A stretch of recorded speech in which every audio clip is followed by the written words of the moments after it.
함께 기도드리겠습니다. 사랑과 은혜의 하나님 감사합니다.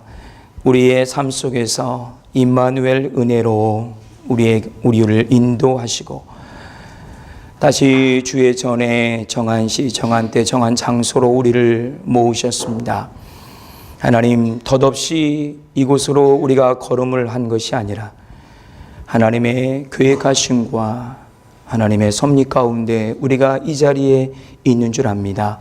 우리가 드려지는 이 짧은 시간의 예배가 하나님을 기쁘시게 하는, 하나님의 마음을 헤아리는 그런 예배가 될 수 있도록 인도하여 주옵시며, 더 나아가서 우리의 모든 삶의 모습들과 숨겨진 모든 것들이 하나님 앞에 밝게 드러나는 그런 정직한 예배가 될 수 있도록 은총을 더하여 주옵소서. 우리의 허물, 우리의 연약함 분명히 있습니다. 우리가 왜 그럴 수밖에 없었는지, 또 우리에게 왜 이런 허물과 아픔들이 있었는지 하나님은 이미 다 알고 계십니다. 그러기에 주님은 미쁘사 우리의 죄를 고백하면 하나님께서 모든 것들을 이해하시고 받아주시고 용서하시겠나라고 십자가의 보혈의 은혜를 통하여 우리에게 약속하셨습니다.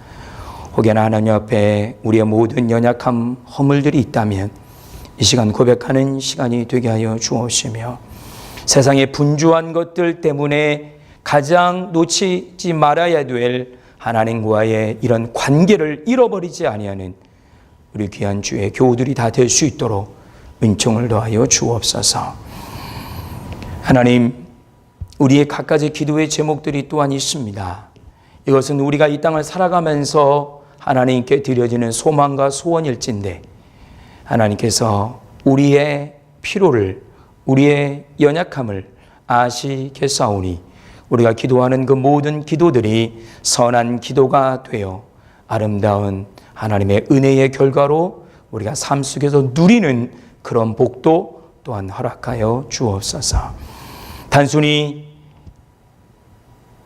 내 손에 무언가를 움켜쥐기 위한 기도가 아니라 내 속에 비록 작은 것이 있다 할지라도 그 작은 것을 나눌 수 있는 용기를 위해서 기도할 수 있도록 주님 도와 주옵시며, 어그러져가고 망가져가는, 그리고 정말로 꼬여가는 이 세대 가운데, 곤고한 세대 가운데 우리가 하나님의 자녀로 소금과 빛의 역할이 무엇인가를 위해서 그런 기도를 드릴 수 있는 우리 평화의 교회 모든 주의 성도들이 또한 될 수 있도록 은혜를 더하여 주옵소서.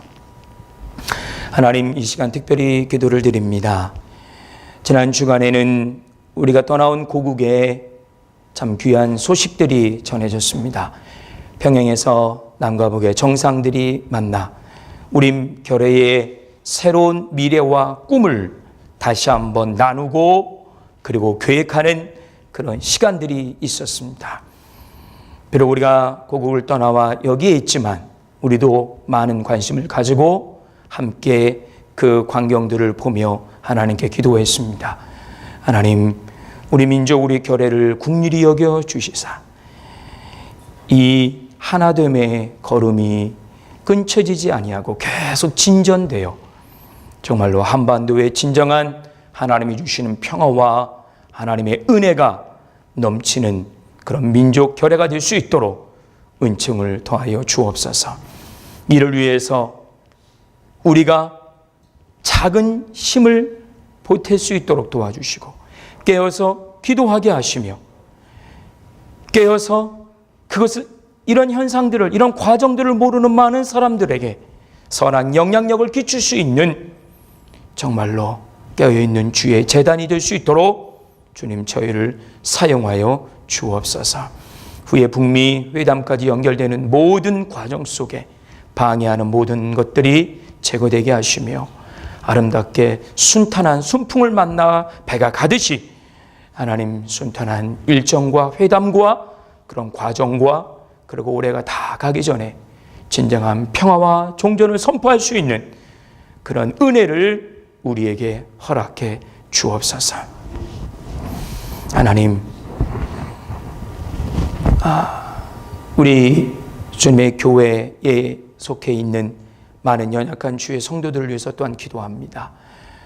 오랜 지병으로 어려움을 겪고 계시는 우리 신장로님, 그리고 연약한 우리의 삶 가운데서 그 버거운 삶들을 이어나가고 있는 우리의 모든 성도들의 삶을 주님께서 기억하여 주셔서 치유와 회복과 나음과 그리고 하나님께 돌리는 영광의 삶이 저들의 삶 가운데 풍성할 수 있도록 또한 은혜를 더하여 주옵소서. 목사님께서 한국에 방문 중에 계십니다.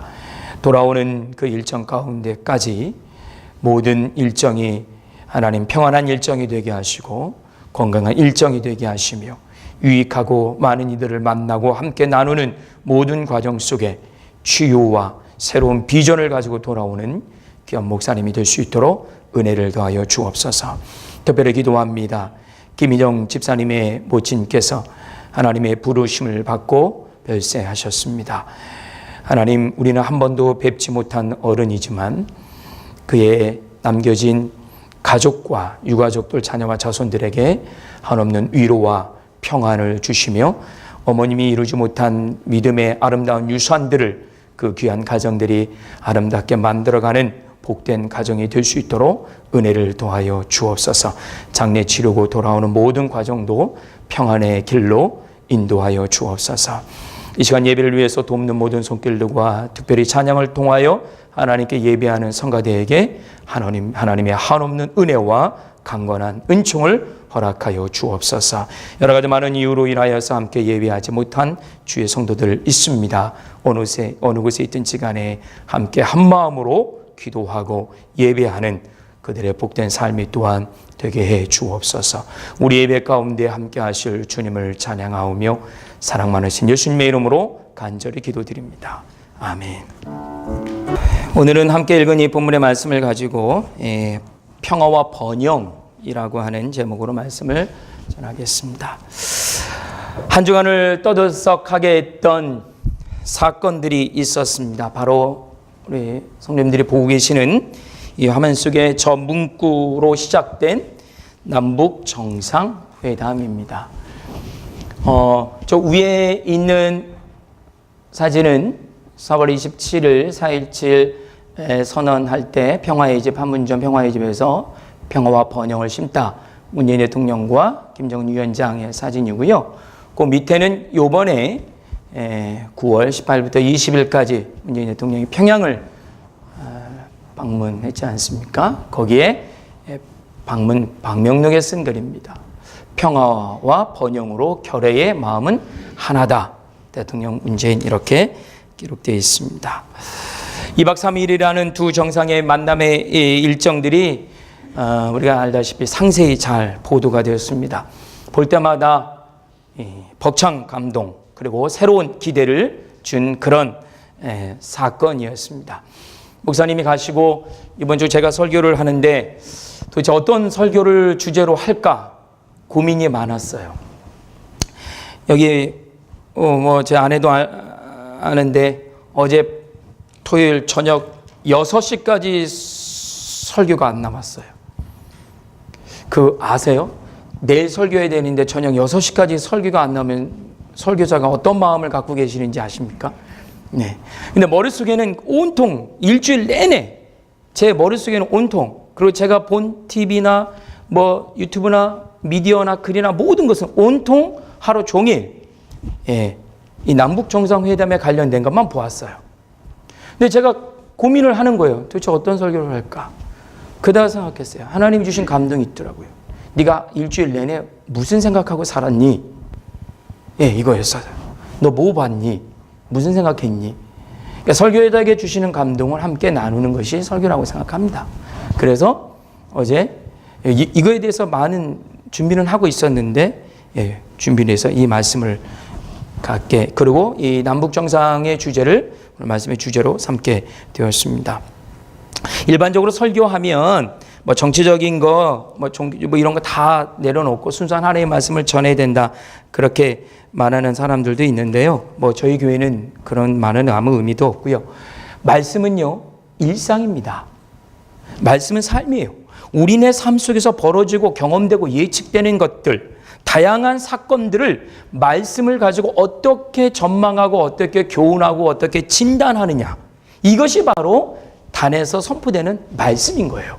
우리의 삶과 전혀 상관없는 괴리된 그것이 하나님의 주일마다 쏟아지는 말씀이 아니라는 거예요. 단순한 교리나 종교 행위를 위한 말씀이 아니라 말씀을 더 구체적으로 우리 삶 속에 끌고 들어가서 말씀과 우리의 삶을 연결시키고 그리고 하나님의 뜻이 무엇인가를 다시 살펴보게 하는 것, 그것이 바로 진정한 말씀의 나눔, 말씀의 선포가 되는 것이죠. 이런 의미에서 우리에게 여기 모두 우리 성도님들, 이번 주 우리의 공통된 분모가 우리의 남북 정상, 남과 북의 관계가 아니었을까라고 생각을 합니다.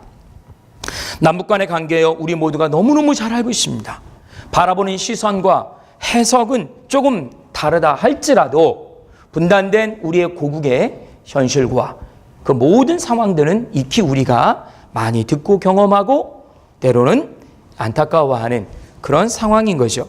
남북 정상이요, 총 5번 만났습니다. 김대중 대통령이 2000년 6월 15일 6.15 선언이라고 그러죠. 만났고요. 노무현 대통령이 2007년 10월 4일 14선언이라고 또 합니다. 문재인 대통령이 이번 연도 4월 27일 날 판문점에서 만나서 4.27 선언을 했고요. 이번에 다시 평양으로 가서 9.19 또한 공동선언을 발표했습니다.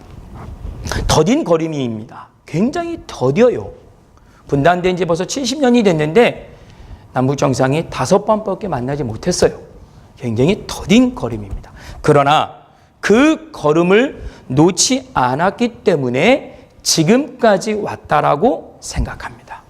굉장히 중요한 우리의 역사라고 생각합니다.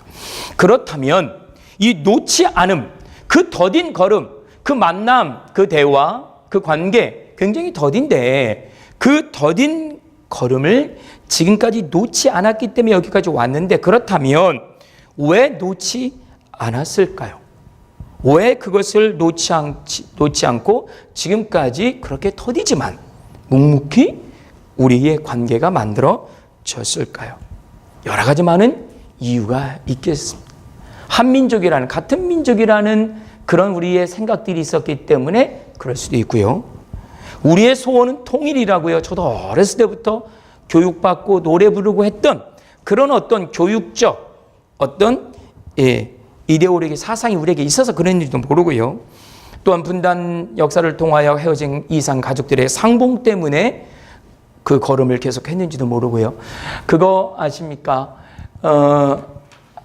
대한민국의 젊은이들은 통일에 대해서 이런 어떤 이산가족 상봉이라든가 결의의 아픔이라든가 민족의 아픔, 이런 것보다 통일을 해야 될 이유, 그리고 통일을 하지 말아야 될 이유는 우리 젊은 친구들은 하나의 기준으로 본다고 그래요.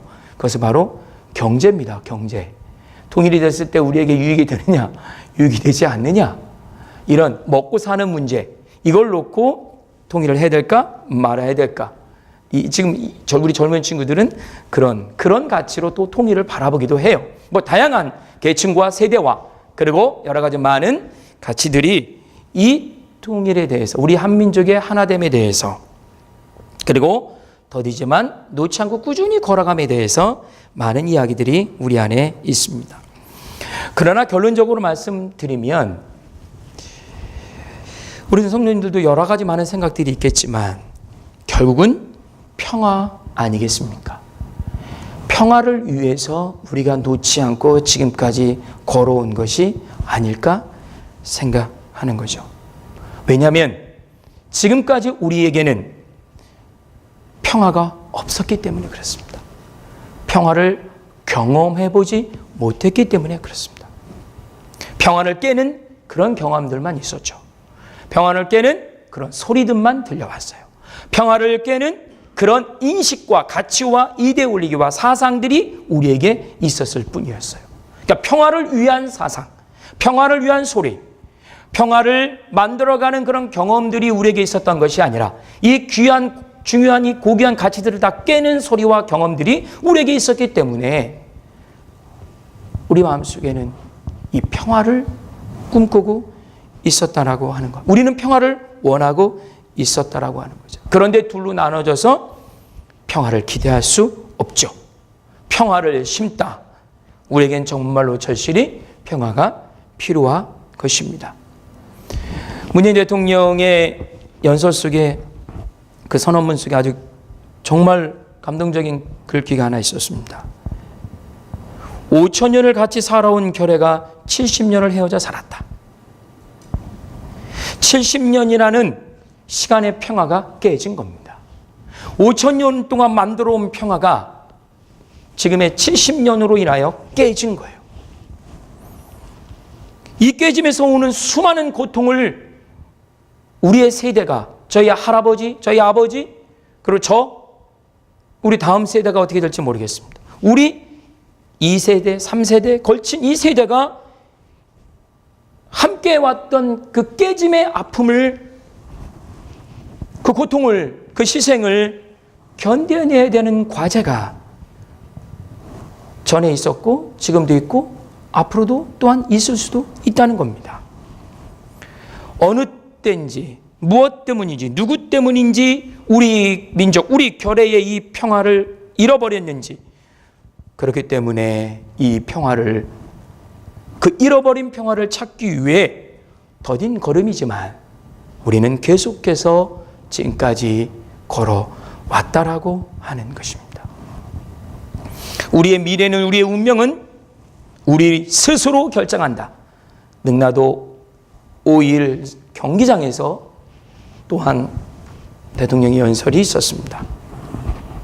우리의 미래, 우리의 운명, 우리 스스로 결정한다. 즉 다시 말해서 우리의 깨어진 평화는 우리 스스로 회복한다. 그 누군가에 의해서 만들어지는 것이 아니다. 비록 누군가에 의해서 깨어졌다 할지라도 이제 우리가 그 깨어진 평화를 다시 회복할 수 있는 그런 자리에 우리가 있다. 우리 스스로 결정한다. 새로운 평화를 향한 분명한 다짐입니다. 여러 이유 때문에 그 평화를 빼앗겼지만, 평화가 깨졌지만 이제는 우리가 그 평화를 찾아오겠다라고 하는 분명하고 확신의 소리였습니다. 우리의 대통령이 말했지만 사실 저의 바람이기도 했고요. 여기 계신 우리 많은 성도님들의 또한 바람이기도 하셨을 겁니다. 그런데 누군가가 그렇게 말해 줌에 우리의 가슴은 벅찼을 것입니다. 우리는 크리스찬입니다. 이 땅에서 크리스찬으로 우리가 살아가야 될 최고의 가치가 무엇일까요? 많이 소유하는 거요? 큰 파워를 가지고 있는 거요? 안락한 일상을 살아가는 거요? 만약에 그렇다면 성서는 우리의 이런 가치를 위해서 존재하는 교과서와 지침서일까요? 많이 소유하는 것, 큰 힘을 소유하는 것, 안락한 일상을 소유하는 것, 이것을 위해서 우리에게 가르쳐주는 그런 책이 성서입니까? 분명 아닙니다.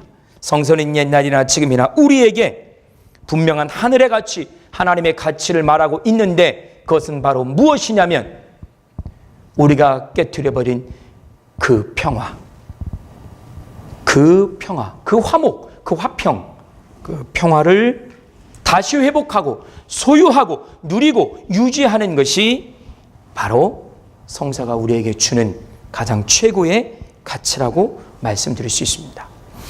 구약과 신약 모든 성서의 한 가지 큰 흐름은 하나님과 인간의 평화, 그 평화로 또한 인간과 인간들의 평화를 말하고 있는 거예요.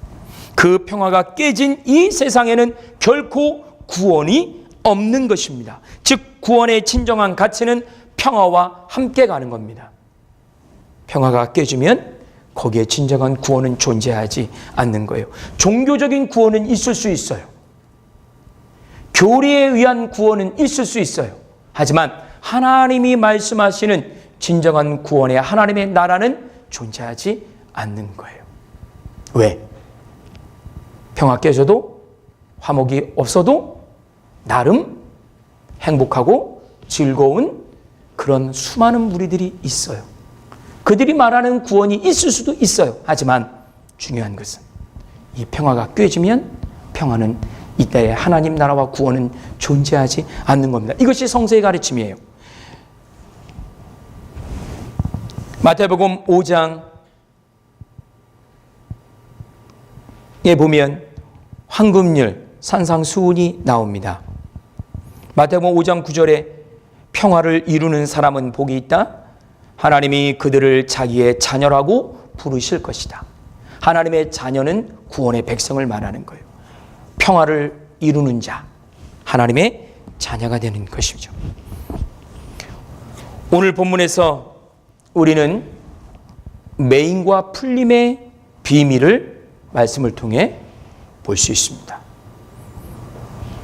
하늘에서, 이 땅에서 묶으면 하늘에서도 어떻게 한다고요?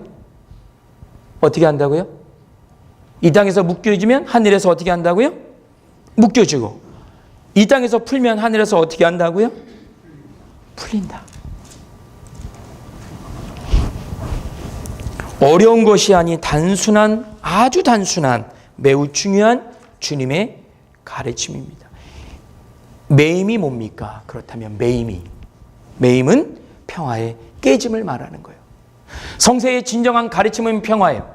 화평이에요. 화목이에요. 하나님과 인간과 자연과 하나님이 만드신 이 모든 피조물이 화평을 이루는 거예요. 그 만드신 하나님과도 화평을 이루는 것이 성세의 가장 핵심적인 가르침이에요. 그것이 깨졌기 때문에 예수 그리스도가 평화의 왕으로 이 땅에 오신 거예요. 평화를 회복하기 위해서. 그렇다면 이 땅에서 묶였다. 그것은 평화가 깨졌다 말하는 거죠. 다시 말해서 반대로 이 땅에서 풀렸다. 그럼 어떻게 되는 겁니까? 평화가 회복됐다라고 하는 거예요. 이 땅에서 묶이면 하늘에서도 하나님이 묶으시겠다. 이 땅에서 풀리면 하나님께서 손수 푸시겠다. 이것이 오늘 성경의 가르침이에요. 더 중요한 것은 땅의 매임을 하늘의 매임으로, 땅의 풀림이 하늘의 풀림으로 주님께서 우리에게 성서를 통해서 분명하게 약속하고 있는 것입니다. 매이면 죽어요. 죽는 겁니다. 근데 그 매임이, 그 죽음이 어디서 결정되느냐? 종교적인 어떤 유토피아적인 그 먼 그 어떤 곳에서 결정되는 것이 아니라 이 땅에서 결정된다고 하는 것이죠. 하늘이 아닌 땅, 삶의 구체적인 현실 속에서 경험되고 있다는, 결정되고 있다는 거예요. 우리는 그것을 경험했어요. 우리는 분단 70년이라는 긴 시간 동안 우리는 그 묶임을 통하여 수많은 죽음과 아픔과 고통을 경험했어요. 하나님 나라를 온전히 이루지 못했다라고 하는 거예요. 풀리면 산다. 풀리는 것이 곧 구원을 이루는 거예요. 그 풀림 역시 어디서 이루어지느냐? 바로 이 땅에서 이루어지는 거예요. 땅이라는 것은 현실을 말하고요. 땅이라는 것은 구체적인 걸 말하고요. 땅이라고 하는 것은 경험을 말하고요. 땅이라고 하는 것은 새로운 마음과 미래, 새로운 마음으로 미래를 품는 것이 나타나는 것이 이 땅에서 땅이라고 하는 의미인 겁니다. 개인적인 평화, 공동체의 평화, 더 나아가서 우리 민족, 우리 교회의 평화, 더 크게 이 땅에 존재하는 모든 사람들의 평화, 이 모든 평화가 하나님의 뜻이라고 하는 것입니다. 하나님은 언제나 역사 속에서 매임에서 푸름을 원하셨고 그 푸름은 곧 평화로 이어졌다라고 하는 것입니다. 물론 아까 제가 처음에 보여드린 평화와 번영을 심다, 우리의 결의는 하나라고 하는 그 말의 의미는 여러 가지 많은 의미에서 생각해 볼 수 있어요. 정치인들이 만났기 때문에, 두 정부의 수반이 만났기 때문에 우리는 첫 번째로 1차적으로 정치적인 해석을 할 수도 있고요. 거기서 떨어지는 부수적인 경제적인 효과로 우리가 번영과 평화와 번영을 이야기할 수도 있어요. 그러나 큰 대의적 명제, 이 대명제의 평화와 번영이라는 것은 우리 민족이라면 누구나 다 알 수 있는 그런 의미인 것입니다. 이것을 우리 삶 속에서, 지금 이것이 우리 삶 속에서 이루어지고 있는데 하나님의 말씀에, 성경의 가르침을 통하여 다시 한번 우리의 삶을 진단하고 교훈하고 바라보고 그리고 나아갈 길을 우리가 전망한다라고 하는 것이 오늘의 말씀의 주제인 것입니다. 19절에 말씀이 내가 진정으로 너희에게 거듭 말한다. 성도님들 성경에 보면 내가 진정으로 너희에게 말한다. 내가 다시 한번 거듭거듭 너희에게 말한다. 이런 말씀이 나와요. 이런 말씀은 정말 눈여겨보시기 바랍니다. 이거는 하나님의 마음이에요. 주님의 마음입니다. 물론 모든 말에는 그 말한 자의 마음이 담겨져 있겠지만 특별히 거듭 얘기하는데, 진짜로 얘기하는데 잘 들어봐 라고 하는 이런 표현의 말씀은 바로 주님의 마음이 담겨져 있다라고 하는 것을 우리가 유추해 볼 필요가 있어요. 내가 진정으로 거듭 너희에게 말한다. 땅에서 너희 가운데 두세 사람이 합심하여 무슨 일이든지 구하면 하늘에 계신 내 아버지께서 그들에게 모든 것을 이루어 주실 것이다. 내 이름으로 구하면. 내 이름이 뭘까요? 예수의 이름, 하나님의 이름. 우리는 지금까지 이렇게 모든 것들을 종교적 개념의 이름으로, 예수의 이름, 하나님의 이름으로 보아왔어요. 그러니 현실과 너무나도 동떨어져 있는 구함이 우리에게 있었던 것이요. 내 이름이라고 하는 것은, 하나님의 이름이라고 하는 것은 단순히 예수, 하나님, 그 밖에 어떤 호칭의 이름의 의미, 종교, 다른 신과의 구별된 이름이 아니라 그 이름 속에는 하나님의 생각이 들어있고요. 하나님의 가치가 들어있고요. 하나님의 뜻이 들어있는 거예요. 즉, 내 이름으로 구한다라고 하는 것은 하나님의 가치로, 하나님의 생각으로, 하나님의 뜻으로 구하라라고 하는 거죠. 그러니까 하나님의 생각은 뭐냐? 하나님의 가치는 무엇이냐? 물론 우리는 매일매일 거듭거듭 물어야 됩니다. 하지만 오늘 본문의 맥락상으로 보면 하나님의 이름으로, 내 이름으로 두세 사람이 모여서 화목하고 구하라, 주실 것이다. 즉 다시 말해 평화의 가치를 가지고 구하라라고 하는 거예요. 종교적 이름으로 구하는 것이 아니라 바로 평화적 가치로, 하나님의 생각으로 우리가 우리의 현실적인 문제를, 깨어진 평화를, 묶여있는 것들을 구하는 겁니다. 그럴 때 하나님이 뭐라 말씀하십니까? 그러면 하늘에 계신 내 아버지께서 그들에게 이루어 주실 것이다. 거기서 그들은 나랑 생각을 같이 하는 자, 나의 마음을 닮은 자, 나의 뜻을 이해하는 자, 그들에게 나의 뜻을 이루어 주실 것이다. 그렇다면 번영은 무엇일까요? 번영. 오늘 제가 평화와 번영이라는 누군가의 문구를 따와서 말씀의 제목을 정했는데, 그럼 번영은 무엇일까요? 번영은요, 간단히 말하면 평화의 결과입니다. 평화의 결과가 번영이에요. 우리는 그런데 분명한 것은, 우리가 이것은 분명히 알아야 됩니다. 우리는 번영을 위해 달려가지 않습니다. 번영은 달려간다 해서 잡히는 것이 아니기 때문에 그렇습니다. 번영은 평화의 결과입니다. 그래서 우리는 평화를 잡아야 됩니다.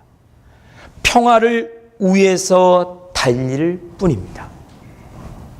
그 평화는 반드시 번영을 낳기 때문에 그렇습니다.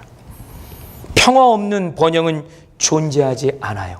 혹여나 그 번영이 우리의 신기루처럼 보여졌다 해도, 신기루처럼 잡혔다 해도 잃어버리거나 평화하지 못한 다른 존재에게 분명히 빼앗기게 됩니다. 번영은 평화가 주는 선물입니다. 구원이 무엇일까요? 구원은 번영입니다. 구원은 번영이에요. 근데 구원은 어디서 얻어집니까? 번영이 평화를 통해 얻어지지. 구원은 하나님과 사람들과 우리의 생각과 고민 속에 담고 있는 그 무엇과와 우리가 평화할 때 우리의 삶의 현실 속에서 구체적으로 구원을 경험하게 되는 것입니다. 이것이 작은 개인 하나하나의 경험들이 한 결의, 한 민족이 되어 그 민족과 그 결의의 소망에, 그 평화의 소망이 만들어질 때 하나가 되는 것이고요. 인류가 그런 마음을 품고 평화를 위해 달려갈 때 인류는 진정한 번영의 복을 누리게 되는 것입니다. 이번 정상회담을 바라보는 작은 목회자로서 하나님의 말씀이 주시는 성서의 가르침으로 우리의 평화, 우리의 번영을 재해석하고 생각해 보았습니다. 개개인의 삶 속에서 보는 평화뿐만 아니라 우리 교회에게 주시는 평화, 즉 풀림의 역사가 순조롭게 이루어지도록 우리 모두는 이를 위해서 함께 기도할 때입니다. 왜냐하면 그것이 우리의 삶이기 때문에 그렇습니다. 우리에 담겨져 있는 생각이 그것이잖아요. 우리의 삶이기 때문에 그렇습니다. 오늘 평화와 번영이라는 주제로 짧은 말씀을 나눴습니다. 성도님들, 묶여진 것을 푸시는 그런 하늘의 복이 있기를 원합니다. 그 매듭이 홀실과 날실처럼 실타래처럼 꽉 묶여있는 것 같지만, 그러나 그 더딘 걸음으로 그 실타래 하나를 우리가 풀어내고 있지만 반드시 그 평화를 위한 걸음이 우리에게 계속 존재하고 그 수구가, 뽑아내는 수구가 존재한다면 반드시 그 모든 묶임은 풀려지는 역사로 우리에게 새로운 번영으로 다가올 것입니다. 왜? 하나님이 그렇게 말씀하셨기 때문에 그렇습니다. 우리에게 주어진 이 새로운 평화의 과정, 그리고 다가올 번영의 미래, 이를 위해서 우리 평화의 교회 그분들이 함께 합심하여 기도하는 복된 그런 하나님 나라를 이루는 주의 자녀들이 되시길 주의 이름으로 간절히 기원합니다. 우리 말씀 생각하시면서 함께 기도하시겠습니다.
그렇습니다. 주님, 예수님은 이 땅에 평화의 왕으로 오셨습니다.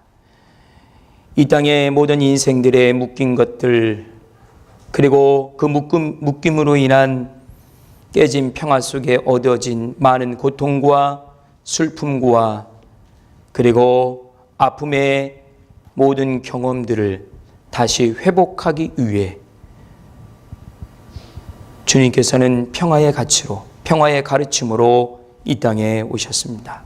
하나님, 지금 우리에게 그 평화가 너무나도 간절합니다. 그 평화의 외침, 그리고 평화를 이루어가는 가정들, 그리고 그 평화 이후에 우리에게 주어질 하늘의 번영, 우리에게 너무나도 필요합니다. 단순히 우리의 고국을 바라보면서 말하는 것이 아닙니다. 우리의 개인 삶 역시 그러합니다. 우리의 교회 공동체 역시 그러합니다. 우리가 이 땅에 수많은 사람들과 많은 관계를 맺고 있는 그 관계 속에서도 또한 그렇습니다. 하나님, 우리에게 진정한 평화의 가치와 의미를 더 알려주시고 그 평화를 이루기 위한 희생과 그리고 결단과 그런 용기들이 우리에게 또한 더 있게 하여 주셔서 정말로 하나님이 원하시는 진정한 평화의 사도로 이 땅에서 살아가는 우리 모두가 될 수 있도록 은총을 더하여 주옵소서. 오늘 하나님께 귀한 예물을 또한 올려드립니다. 우리의 땀의 수고의 대가입니다. 이 땅에서 우리에게 주어진 많은 일터 속에 형실이 부지런히 일하여 우리의 소득을 하나님께 올려드립니다. 우리의 마음을 드립니다.